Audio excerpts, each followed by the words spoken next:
اللہ تعالیٰ کے 7 ایسے نیک بندے جن کو اللہ تعالیٰ نے سلایا پورے 309 سال۔ اگر ہم قمری سالوں کی بات کریں جو چاند کے لحاظ سے کیلنڈر چلتا ہے، اس میں 309 سال اللہ تعالیٰ نے ان 7 نوجوانوں کو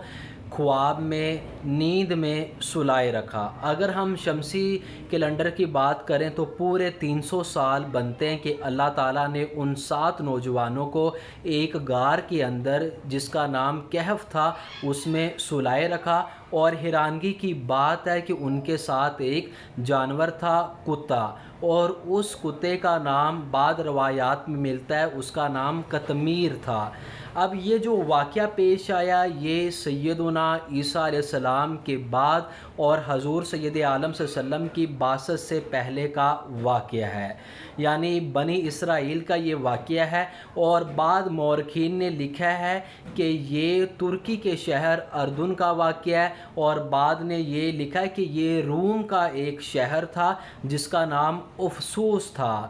ٹھیک ہے، ادھر کا یہ واقعہ تھا۔ ہوا یوں تھا کہ جو ان کا بادشاہ تھا دقیانوس، وہ بت پرستی پر اتر آیا تھا، یعنی وہ اللہ تعالیٰ پر ایمان نہیں لاتا تھا۔ سیدنا عیسیٰ علیہ السلام کے بعد لوگ دوبارہ بت پرستی کی طرف جانا شروع ہو گئے۔ اب یہ جو 7 نوجوان ایسے تھے ان کو بادشاہ کے دربار میں پیش کیا گیا، اور ان کو 3 دن کی مہلت دی گئی کہ اگر آپ یعنی بت پرستی قبول کر لیتے ہیں تو آپ کی جان بخشی جائے گی، اگر نہیں تو آپ کو قتل کر دیا جائے گا۔ اب یہ جو نوجوان ہے یہ بات سن کر اللہ تعالیٰ کی بارگاہ میں گر گڑاتے ہیں۔ جب انسان اللہ تعالیٰ کی بارگاہ میں دعا کرتا ہے، مغفرت مانگتا ہے، اللہ تعالیٰ کی رحمت مانگتا ہے تو اللہ تعالیٰ اس کو اپنی رحمت دے دیتا ہے۔ اب جب یہ 7 نوجوانوں کو پتہ چلا کہ بادشاہ نے 3 دن کی مہلت دی ہے تو یہ رات کے پہر میں اس شہر سے بھاگ جاتے ہیں اور بھاگ کر ایک غار میں پناہ لیتے ہیں، اور غار میں یعنی اللہ تعالیٰ کی بارگاہ میں دعا کرتے ہیں کہ اے اللہ تعالیٰ ہم تجھ سے تیری رحمت کی امید مانگتے ہیں، لہٰذا ہماری رہنمائی فرما، یعنی یہ آیت سورۃ الکہف میں موجود ہے۔ اللہ تعالیٰ یعنی پھر اس کے بعد جو بادشاہ ہوتا ہے دقیانوس، اس کو پتہ چلتا ہے تو وہ یعنی کسی ایسے شخص کو بھیجتا ہے، وہاں پر وہ اس کو حکم دیتا ہے کہ غار کے سامنے تم دیوار بنا دو تاکہ یہ لوگ غار سے باہر نہیں آئیں گے۔ جب یہ غار سے باہر نہیں آئیں گے تو یہ بھوک سے، پیاس کی شدت سے بھوکے اور پیاسے مر جائیں گے۔ اب یہ جو نوجوان ہوتا ہے دیوار بنانے والا، یہ غار کے آگے دیوار بنانا شروع کر دیتا ہے، لیکن اس کے اندر جتنے بھی نوجوان تھے اور جو ان کے پاس ایک کتا تھا ان کا نام لکھ کر وہ ایک سنہری باکس میں رکھ کر دیوار کے اندر وہ باکس چھپا دیتا ہے۔ اب یہ وقت گزرتا جاتا ہے، اب یہ سو جاتے ہیں، اور اللہ تعالیٰ یعنی سورج کی کرنیں یا روشنی غار میں اس طرح بھیجتے ہیں کہ ان کے جسم یعنی وہ صحیح سلامت رہ سکے، اور پھر اللہ تعالیٰ ان کی کروٹیں دائیں بائیں یعنی اللہ تعالیٰ کے حکم سے تبدیل ہوتی رہتی ہے، اور یہ پورے 309 سال قمری کیلنڈر کے مطابق یہ سوئے رہتے ہیں۔ جب اور حیرانگی کی بات ہے کہ جو ان کے ساتھ کتا ہوتا ہے وہ سوتا نہیں ہے بلکہ وہ غار کے باہر پہرا دے رہا ہوتا ہے۔ لوگ جو بھی غار کے پاس آتا تھا وہ اس کتے کو دیکھ کر بھاگ جاتا تھا، اور یوں 309 سال یہ لوگ سوئے رہے۔ پھر یوں ہوا تھا کہ 309 سال گزرنے کے بعد اب وہاں کی حکومت سلطنت چینج ہوتی رہی، اور وہاں پر اسلامی حکومت یعنی سیدنا عیسیٰ علیہ السلام کے مذہب کے مطابق وہاں پہ اسلامی حکومت قائم ہو گئی، اور وہاں کا بادشاہ نیک رحم دل پرست بادشاہ تھا، اور اس کا نام تھا بیدروس تھا۔ اب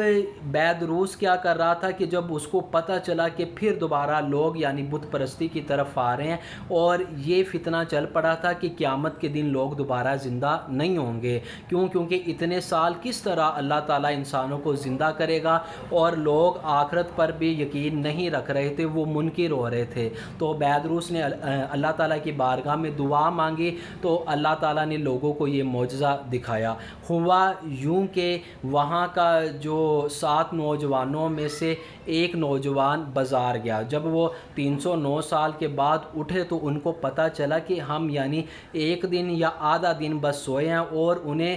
بڑی بھوک لگی ہوئی تھی شدت کی۔ تو انہوں نے اپنے ایک دوست کو بازار بھیجا کہ جاؤ تم یعنی تندور سے روٹیاں لے آؤ اور وہ والا کھانا لے کر آنا جو حلال ہوگا، کیونکہ ان کے ذہن میں ابھی یہ تھا کہ ابھی ہمیں سوئے ہوئے کو ایک دن ہوا ہے اور ایک دن سے کم دن ہوا ہے، کیونکہ ان کا کتا بھی ابھی صحیح سلامت پہرا دے رہا تھا۔ اب ان کا ایک دوست بازار جاتا ہے، وہ تندور پہ روٹیاں مانگتا ہے اور ان کو اس دور کا چاندی کا سکہ دیتا ہے۔ چاندی کا سکہ دینے کے بعد جب تندور والا دیکھتا ہے کہ اتنا پرانا سکہ، ضرور اس کے ہاتھ کوئی خزانہ لگا ہوگا۔ اب اس بندے کو پکڑ کر وہ شہر میں اعلان کرواتے ہیں اور اس کو بادشاہ کے پاس لے جاتے ہیں، اور جب یہ سکہ بادشاہ کو دکھاتے ہیں تو وہ نہ کہتا ہے کہ یہ تو بہت پرانا سکہ ہے۔ تو وہ یعنی نوجوان کہتا ہے کہ دقیانوس کی سلطنت ہے، اسی کا یہ سکہ ہے،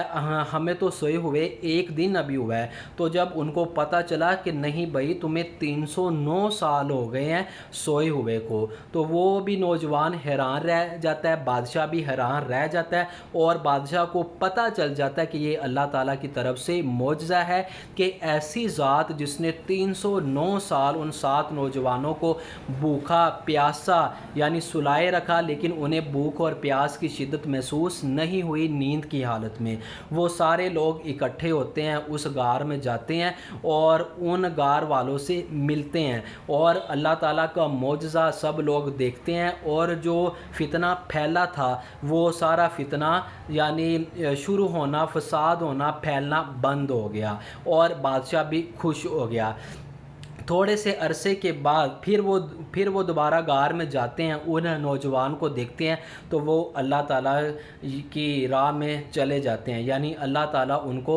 ابدی موت کی نیند سلا دیتا ہے۔ اب یہ بادشاہ کیا کرتا ہے کہ وہاں پر مقبرہ بنا کے غار کو بند کیا جاتا ہے، اور وہاں پر ہر سال یعنی عرس کی شکل میں یا یاد کی شکل میں وہ دن منایا جاتا ہے۔ یہ تھے اصحاب کہف، جن کا ذکر قرآن مجید میں سورۃ الکہف میں ہے کہ کس طرح ایک پاک ہستی اللہ تعالیٰ یعنی 309 سال یعنی 7 نوجوانوں کو سلائے رکھا، ان نوجوانوں کو جن کے دل میں ایمان کی شمع روشن تھی۔ تو آپ بھی کوئی بھی آزمائش آ جائے تو آپ نے گھبرانا نہیں، بلکہ اللہ تعالیٰ کی بارگاہ میں سجدہ ریز ہوئیے، ہم سب اپنے گناہوں کی معافی مانگیں۔ تو یہ تھے اصحاب کہف، جو کہ بہت یعنی عجیب اور غریب واقعہ تھا، لیکن بہت دلچسپ واقعہ تھا۔ اللہ تعالیٰ سے دعا ہے کہ اللہ تعالیٰ ہمارے دلوں میں توحید کی شمع روشن فرمائے، آمین یا رب العالمین۔